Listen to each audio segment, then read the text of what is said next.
C'est parti, retour d'expérience sur un projet qui a eu lieu du mois d'avril au mois de juin cette année.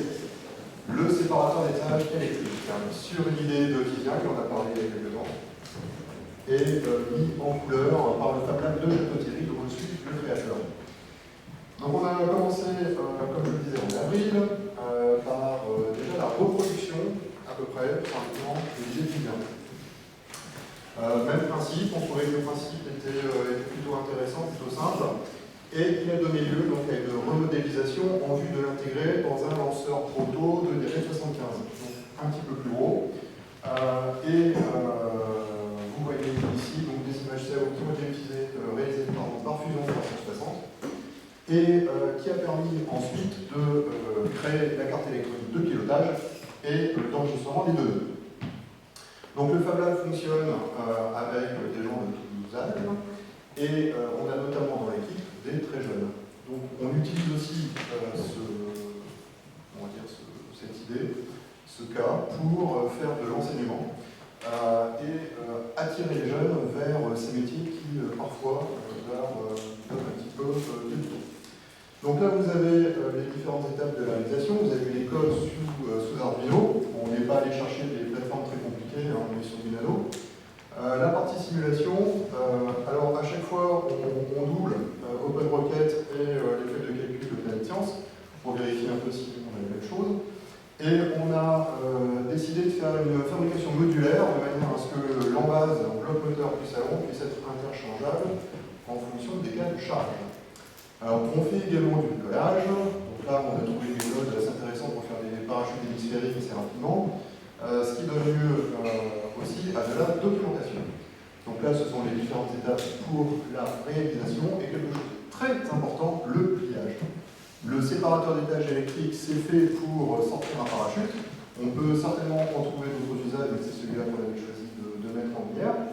Et on s'est rendu compte que le pliage était très important. Donc plusieurs tests au sol, puis de la documentation pour pouvoir réitérer l'exploit.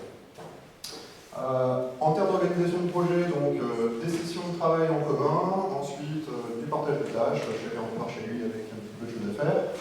Et on est arrivé au mois de mai sur les validations au sol. Donc les validations au sol nous ont montré que le pliage du parachute n'était pas un détail, qu'il fallait faire très attention. Et l'ordinateur de bord donc, comporte en fait 4 programmes différents qu'on peut choisir soit pour faire de l'essai au sol, soit pour faire du lancement. On fait ça quand même pour envoyer des choses au-dessus du plancher des vaches. Donc il y a là aussi la préparation de la campagne de lancement. Ça permet aussi de faire la sensibilisation sur les risques qui sont inhérents à cette pratique. Et on arrive le jour J, c'était le 15 juin, donc un très beau jour, avec pas mal de vent, ce qui nous a obligés à faire des recalages et vérifications in situ pour savoir si l'angle d'inclinaison qu'on avait choisi serait le bon. Une équipe pluridisciplinaire de 12 âges. On avait aussi un spécialiste du parachutisme qui était là parce qu'on avait décidé pour une deuxième idée pour ce lanceur. Il était venu voir un petit peu comment ça se passait. Préparation du modèle, c'est un modèle cluster. Une équipe de surveillance, donc il n'y a pas que des gens qui étaient là pour faire de la science, il y a qui étaient aussi là pour faire des jolies photos. Donc un drone couvrait l'événement de manière à pouvoir regarder les fusils décoller. Et également des GoPro un peu partout, notamment pour faire la vérification des moteurs au niveau de leur allumage.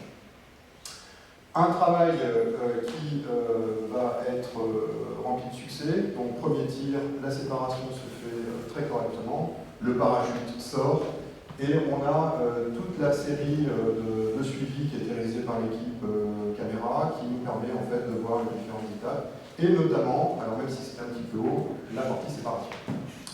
Retour au sol, vol nominal, le lanceur a atterri à 6 mètres de la base de lancement. Et c'est là qu'on a pu faire les constats au sol, parce qu'on ne va pas s'arrêter là. Donc on a eu un petit souci sur le parachute, on va dire que ça c'est, on va dire on est peut-être un petit peu rapidement. Et plus intéressant, donc comment s'est comporté le reste du lanceur au niveau de l'électronique, au niveau des éléments qui pouvaient bouger un petit peu, récupération des données de vol qui étaient sur Nemeprom, et le séparateur, donc, qui était tout en plastique et qui n'a pas tenu, ce qui a déjà donné lieu à une V2. Ce projet est documenté sur la page de la fédération, donc consultable par tout le monde, et on a déjà la suite du programme pour cette